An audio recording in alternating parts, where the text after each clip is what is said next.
2026 na sad kita. So wala gyud mawala kung motuo ta anino o mo prepare ta aning prosperity bowl. So kinanglan ta og round nga bowl o ceramic nga round nga bowl. So kani siya guys, wala gyud mawala nato. So bag-o nga tuig, bag-o nga hope na sad.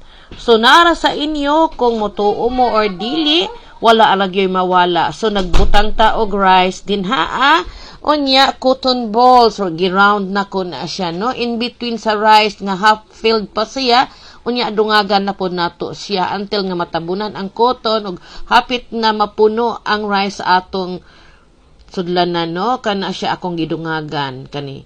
After ana is mubutang gud ta og itlog, 12 ka buok mo represent na siya sa 12 months of continuous opportunity ang atong itlog. So another that is kanina sa ang atong paminta dahon. Mo represent na pod kuno ni siya ang atong paminta dahon for protection and prosperity.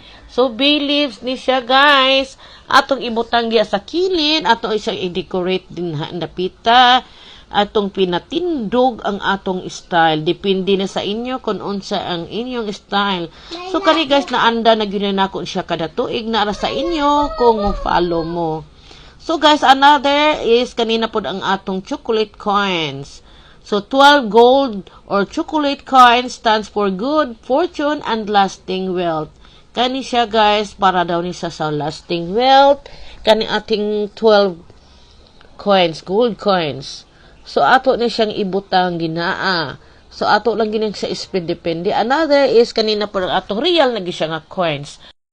Kani ang 5 lang ang akong gi-prepare kaya maura may available ko. Pwede sa 20 pesos ni siya.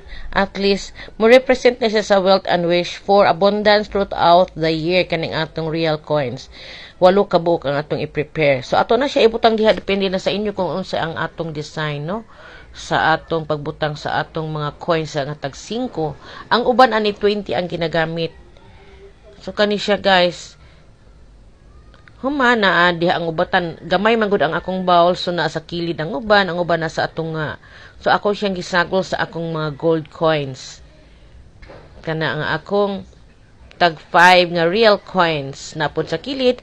So, kanay pong paper bills is mo represent niya siya sa 7 days nga adlaw sa usa ka semana nga mo welcome siya og wealth og prosperity. So, grabe na gyud no. So, at least dili gid ta madato ani. So, another is kani ang round fruit for good luck, happiness, wealth and health. So, dili man ta madato ani. Ang ato lang gyud ani is continuous blessing. Di ra pud ta magutman, makakaon ra gyud ta within a year.